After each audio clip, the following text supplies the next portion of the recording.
Michael Gelkin tweeted out about he thinks that that they're going to move Steele to left tackle. Ooh, and have LC at right tackle? Yeah. I'm fine with it either way. I guess I guess you could play him there and then move him right back when Tyron Smith is healthy, because I just feel like they like Steele enough that I think he's their right tackle. Yeah, I kind of thought the same thing. Thought maybe he had graduated beyond swing tackle. Yeah. Maybe not. Maybe they just feel that LC can't play left tackle. Maybe they worry about foot quickness or, a lot of things going on over there. So, I don't know. Me personally, I think having Steele next to Martin does him a whole lot of good. Kind of Wims over there struggling. If Steele all of a sudden has a little bit of a bad run, we'll get into about the Broncos because they don't really rush the passer all that great. I mean, they're struggling right now. The games I watched, I felt like that it was kind of a struggle for them to really generate some pass rush. I mean, with Chubb on the IR for them and them getting rid of Von Miller, be interesting. I think their best players, by the way, on defense happen to be, the best defensive linemen happen to be there. Like they play, when you watch them play, they play with 2 down linemen and then they stand everybody else up. Oh, that's fun. So you got like a guy like Shelby Harris. He's number 96. He's a guy that is more of a big, powerful type of a guy. This could be a guy that they put over the top of say Connor Williams and say, okay, go to town on him. That way, him, Broaddus, those guys. But they tend to stand everybody else up and then kind of and then work from that. I think in the secondary, it was interesting because I was watching the last game that they played against the football team, and Ronald Darby, this Bryce Callahan, who they got from the Bears, he's out. They put him on IR, and I was wondering why Ronald Darby was playing corner. Well, they had him on the field instead of Kyle Fuller on the field, and so Patrick Surtain is going to play the left cornerback. So he stays kind of in that spot over on the so that would be the offense's right. So Surtain, that's what he did in college. He was primarily the left corner. So they leave him over there on that side. And then Ronald Darby's on the other side. Well, Ronald Darby, these teams, when I was watching them play the last couple of games, they've kind of figured out about throw the ball at Ronald Darby. And we all remember Ronald Darby from his days, in the division here.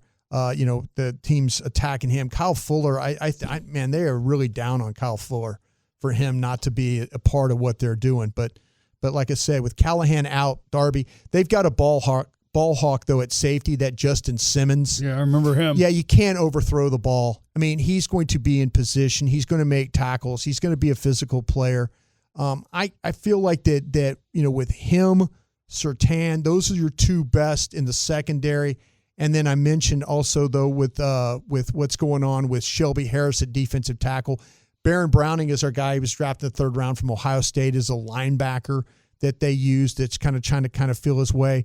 So I could see why teams are, the football team really didn't move the ball as well as they should have against this Bronco defense.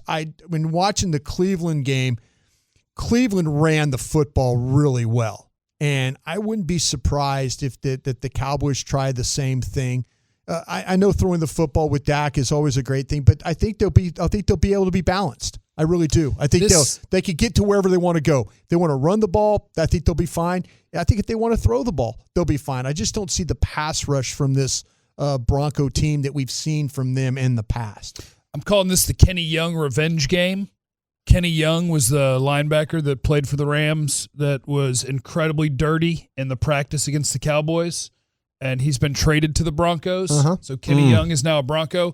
He was taking cheap shots at Tony Pollard, so this is the revenge game. Tony goes for $120. You can leave the watermelon smashing at home this week. Just show him film of that. Yep, show him the Kenny Young tape. I feel like that with Dak Prescott at quarterback, we'll see what happens at the tackle spot for sure. But I think they'll have a good game plan. I think they'll be able to run it. Like I said, I think throwing the football will be just fine too. Because I didn't see Surtain traveling.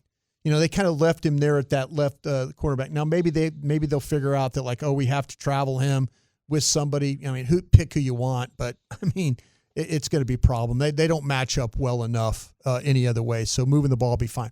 If we flip it over to the offensive side, they've got a couple of impressive receivers. Jerry Jeudy, though, hasn't, in the games that I watched, hasn't been as impressive as Cortland Sutton has been. I think Cortland Sutton, when you watch him play, they pony up.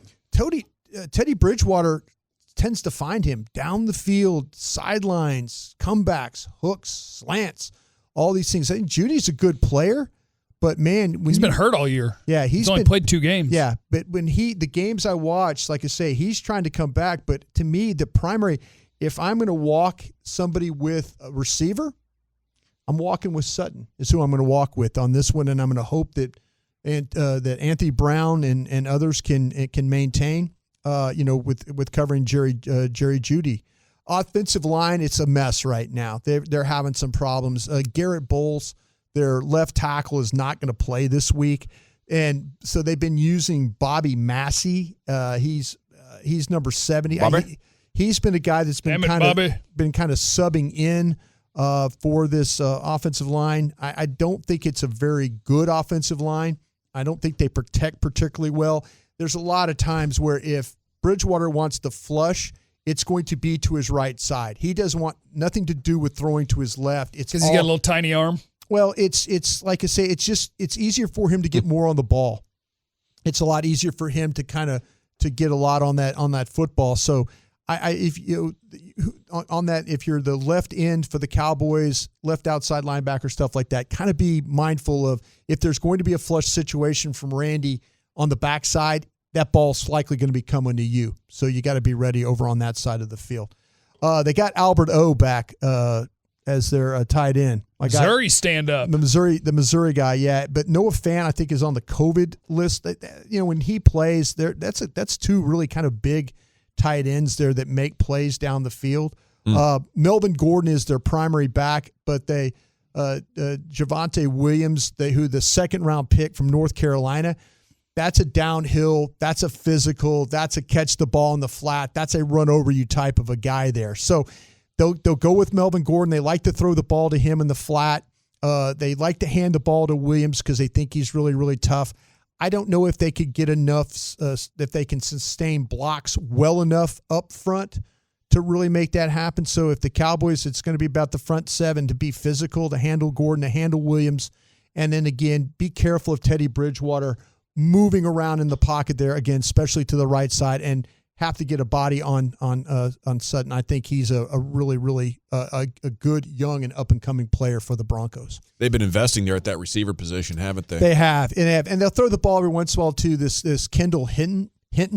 And he was the guy that played quarterback. Great quarterback. He had a great outing. Yeah, he was a quarterback at South Carolina, I believe. They all got COVID. Oh no, Wake Forest. He was at Wake Forest, and then he transferred to being a wide receiver.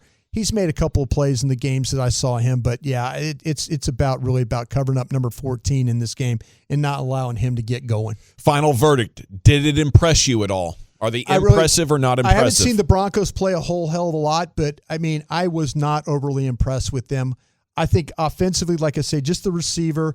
Bridgewater is a serviceable guy. The 2 backs are pretty good. I don't like the line. Defensively, I don't think they get enough pressure. I think they're going to have to find ways to be creative that way. But what happens when you blitz Prescott?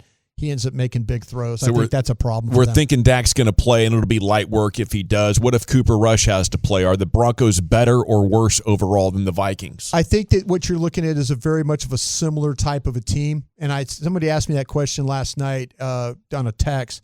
I think if Cooper Rush plays, it's going to be very similar to what you have with the Vikings. But I think with Dak Prescott, he could take advantage of this defense.